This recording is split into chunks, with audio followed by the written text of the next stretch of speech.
अस्सलामु अलैकुम। आप सब लोगों ने देखा वो वीडियो जिसमें कि यूपी के अंदर एक स्कूल की प्रिंसिपल एक बच्चे को पिटवा रही हैं दूसरे बच्चों से। ये वाक़या जो है काफ़ी लोगों के लिए मतलब डिस्टर्बिंग था और बहुत सारे लोगों ने ये इज़हार किया इस बात का कि ऐसा कैसे हो सकता है कि किसी कॉलेज के अंदर, स्कूल के अंदर कोई टीचर ख़ुद अपने बच्चे को पिटवा रही है दूसरे बच्चों से। और इसमें और ज़्यादा बुरी बात ये थी कि इसमें धर्म का भी एक नाम था, क्योंकि वो टीचर कह रही थी कि इस मोहम्मदन बच्चे को जो है पीटो, और मुसलमान ऐसा करते हैं, ये बातें वो कह रही थी। इसको देख के बहुत तरह का डिस्कशन हुआ, बहुत तरह का मीडिया डिबेट्स भी हुआ जा रहा है और सियासत इस पर हो रही है। तृप्ता जी, मेरी अगर आपको आवाज आ रही है तो प्लीज इतना सबसे पहले आप खुद ही बता दीजिए, आखिर ऐसा हुआ क्या था क्लास में कि बच्चे के साथ इस तरीके का व्यवहार करना पड़ा? आपके भी बच्चे हैं, मेरा भी बच्चा है, स्कूल जाता है। ये कौन सी पाठशाला चल रही है? लेकिन एक ख़ास बात है जिसकी तरफ मैं चाहता हूँ आप सब मुतवज्जा हों। मीडिया ने इस टॉपिक को डिरेल करने के लिए, या कह लीजिए कि इस टॉपिक के इम्पोर्टेंस को कम करने के लिए, इस इशू को दूसरे तरफ ही मोड़ दिया।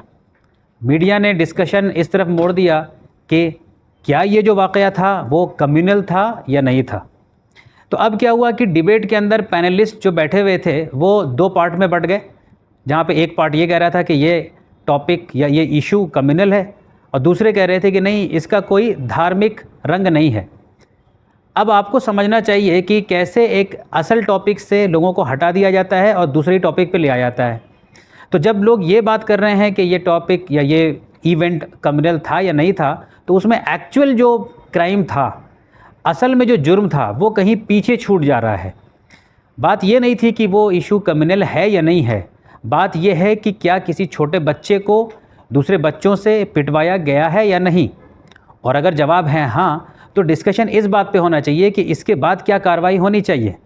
डिस्कशन इस बात पे होनी चाहिए कि क्या उस औरत के दलाइल को माना जाए। तो एक बात तो ये है कि मीडिया ने डिरेल किया इसको अलग ही टॉपिक की तरफ घुमा करके कि कम्युनल है या नहीं है।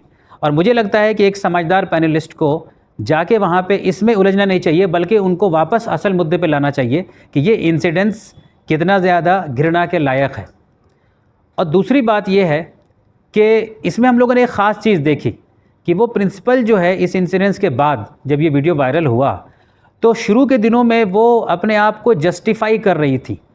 उन्होंने कई बार बयान दिए, कई चैनल्स को इंटरव्यू दिए, जिसमें उन्होंने कहीं पे भी ये नहीं कहा कि उन्होंने कुछ भी गलत किया, बल्कि उन्होंने जस्टिफाई किया, कहा कि ऐसा ही होता है, या उन्होंने कहा कि उसके बाप ने आके हमसे शिकायत की थी। अब ये एक बहुत हैरत अंगेज़ बात है। रिसेंट इरा में ये रेयरली, मुझे नहीं लगता है कि ऐसा कभी देखा गया है कि जहाँ पे कि कोई बहुत ही ख़राब जुर्म किया गया हो और उसको मुजरिम जो है कैमरा के सामने आके जस्टिफाई भी कर रहा है। तो इस लेडी ने उसको जस्टिफाई किया और उसने कहा कि उसने जो भी किया सही किया। उसने कहा कि मैं हैंडीकेप्ड हूँ, मैं चल नहीं सकती, इसलिए मैंने बच्चों से कहा मारने के लिए। तो अब आप उसके हिम्मत की दाद दीजिए, या आप ये समझिए कि ऐसा जो माहौल, ऐसा जो सिस्टम बन गया है यूपी के अंदर, या जो जहर घोला गया है माहौल के अंदर, उसके वजह से एक ख़राब काम, एक जुर्म वाले काम को करने के बाद भी उस औरत के अंदर ये हिम्मत थी कि वो अपने आप को जस्टिफाई कर रही थी। हालांकि बाद के दौर में ये ख़बर सुनने में आई कि उसने शायद माफ़ी भी मांगी है। और तीसरी एक बहुत अहम बात है कि हमने देखा रिसेंट में कि मध्य प्रदेश के अंदर एक स्कूल था, जिस स्कूल के अंदर एक दो गैर मुस्लिम बच्चियों ने हिजाब पहन के फ़ोटो खिंचाया था। वहाँ से जो इशू क्रॉप अप हुआ और इतना ज़्यादा आगे बढ़ा कि उस स्कूल को बंद करने की बात हुई, उसके प्रिंसिपल और उसके बहुत सारे स्टाफ को जेल भेज दिया गया और उस स्कूल को बुलडोज़र से गिराने की भी बात चली। और after Karnataka, a hijab row in Madhya Pradesh, months before the crucial state election here, an FIR has been filed against 11 members of the administration of this private school in Damoh, 250 kilometers from capital. Media ने एक जंग का ऐलान कर दिया था इस school के ख़िलाफ़, और फिर एमपी के मिनिस्टर्स और लोगों के बयान जहर से भरे हुए इतने ज़्यादा आए कि लगा कि मानो इस स्कूल ने पता नहीं कितना बड़ा जुर्म कर दिया। हालांकि इस स्कूल में गैर मुस्लिम बच्चियों के, जो पढ़ने वाली गैर मुस्लिम बच्चियां हैं, उनके माँ बाप ने ख़ुद ही इंटरव्यू में ये बताया था कि हमें यहाँ कोई भी प्रॉब्लम नहीं है, यहाँ पे कभी ज़ोर ज़बरदस्ती नहीं किया गया हिजाब पहनने के लिए, या इस स्कूल के ज़रिए कोई प्रॉब्लम नहीं क्रिएट किया गया हमारे बच्चों में। बट इसके बावजूद भी हर तरफ से इस स्कूल के ख़िलाफ़ में कितनी बातें कही गई और इसको बुलडोज़र से गिराने की बात तो बार बार की गई और इनके लोगों को जेल भेज दिया गया।